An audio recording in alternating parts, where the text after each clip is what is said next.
security ya government buli kimu government ye muwaze walola benga obuyambi munona mu government nemmere gye mulya mugijja mu government gwe kasasiro manyire nze gwe yekolerera nemmere gye mulya mumala genda mu government kusabiriza kusimba line ne babawa omanyire nze gwe yekolera gwe mbwa gwe kasasiro acha manyira nyinyi ono musirwa manyije mpise ngokuyita ku immigration mala wayo passport na kusaba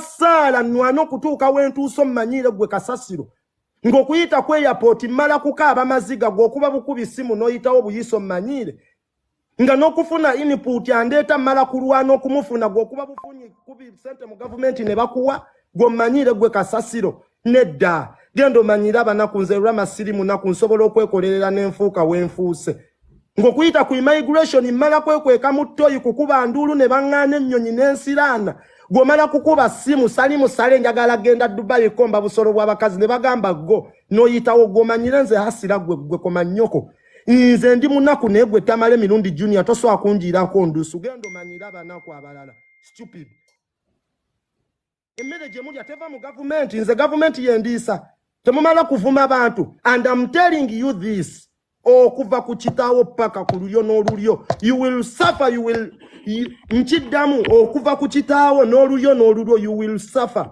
you will pay for everything diversion is emuleta ku radio nga muli mu maziga g'abanna Uganda bakaba you will pay toyiwandusu linda boolizala tulabo batebabe bimakedo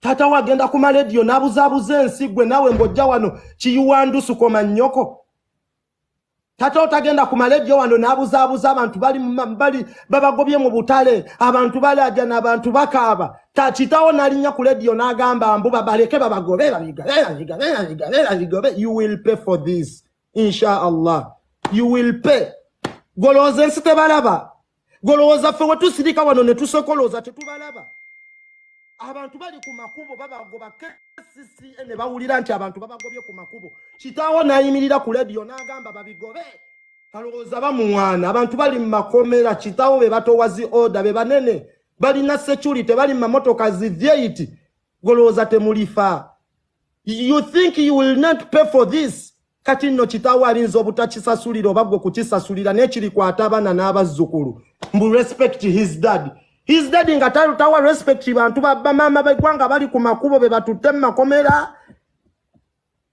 yeah ongamba respecting Tamale Mirundi ngadda ku Tamale Mirundi ngadda ku radio ngawulira nti abantu babagobye mu katale Nakasero babatwala mu makomera ne bamubuuza please Mr Mirundi tuwe opinion yo nagamba babagobe nekyana ne kidda kuno ne kiyiwa endusu bazadde baffe babatwala babatutte mu makomera bagende omusajja akutte obuntu bw'obutinitini yeyi yayiyiza ku street omulema akutte obuntu bwe ku street yayiye kesisi enajja n'ebuyola kitawo oyo Tamale Mirundi Junior nagenda ku radio ne bamubuuza owaye tuwa opinion yo ku bantu be bagobye mu katale Nakasero babagobe nekyana nekijja nekiyiwa endusu nekigamba mwami Museveni ajja kufuga babatwale you will pay for it golowooza ensi tekirava oli maziga g'abantu mwokombere bakuli z'abakazi n'ogende Dubai ku immigration oyitawo buyisi nga woyagala abalala babakwata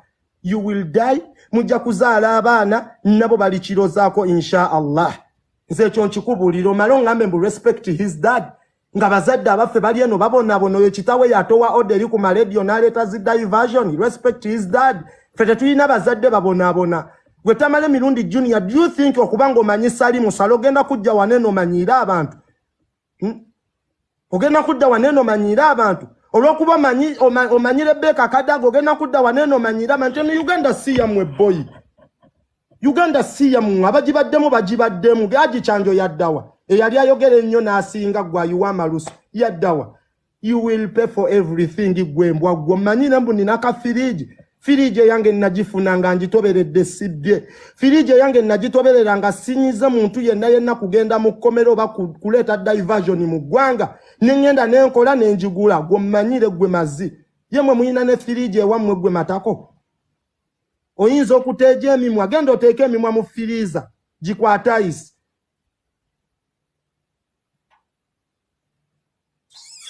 Onangambye you came from poor family, not our problem. Sire. And you will end up to say that free Chibalama. Stupid. The Tamale Mirundi Junior, silly level yo. Never play with me. Never play with me. Si gwandi isa. Si gwanda bilida. Si gwangulida data. Si gwampa de fame. Koma nyoko. Kunacho chibulirira ba TikTok. Agendo bulirira abewa mwimizi. Chiza kuli kulaivu. Mbu abana bavuma nnyo. Abana bavuma nnyo. Kuliko gogulira data gwe kasasiro. Mbu abana bawemula. Kuliko asinga chitaawo oba gwe okuwemula. Kuliko abasinga okuwemula. Lwaki abantu abawemula ate mwagala obbulirira abawemuzi. Lwaki abantu abavuma ate mwagala obbulirira abavumi. Newe wennyini ovuma. Ebbanga ly'ovumidde Bobi Wine. Ebbanga kiri ovumidde omusajja. Talina famire. Talina baana. Bobi Wine talina mukyala. Ebbanga ly'omuvumidde olimanyi. Tebakuwa sente ogende ng'ovuma avuma abantu bannupu ovume ebibiina ovumye Kizza Besigye ovumye buli omu tebalina baana. Mu respect his dad ye nga tawa balala kitiibwa koma nnyoko. Ajja nzungirako mujja kuyuwa endusu kika kiramba ojja kutegeera ajja nzu toddamu nomanyira ndi never mention my name in your stupid tongue. Respect zidda oli muntu mukulu fabazadde abaffe baleeta zidda version ne babateeka mu makomera bossi bantu bobe bantu katiye bobi sibe bantu Tamale Mirundi Junior family yo Tamale mizi family ye manyikiddwa eta Tamale mizi family ye manyikiddwa eta Tamale mizi ajja zungirako mwe mubiwaga ne mubititi bya titi ebyo bimasira mwe mubiwaga waga gwani gwe masikini gwe kandaba oba akyandiko nja kuvuma paka ng'ovudde ku live ate nino kwongera ajja manyira njirako endusu genda oyire eri endusu Anti mulabe like father like son. Mugenda yuwendusu mujja kenenuka. Babo. We mutwe muleta diversion mu ggwanga abantu babona kitawo ne yeyambaza obukofira bwa people power nateeka keza enyalemu najja nalimba limbe ggwanga wano wali oyagala vuma pressure. Kikino. Eno wali togenze komba busolo bw'abakazi gwembwa.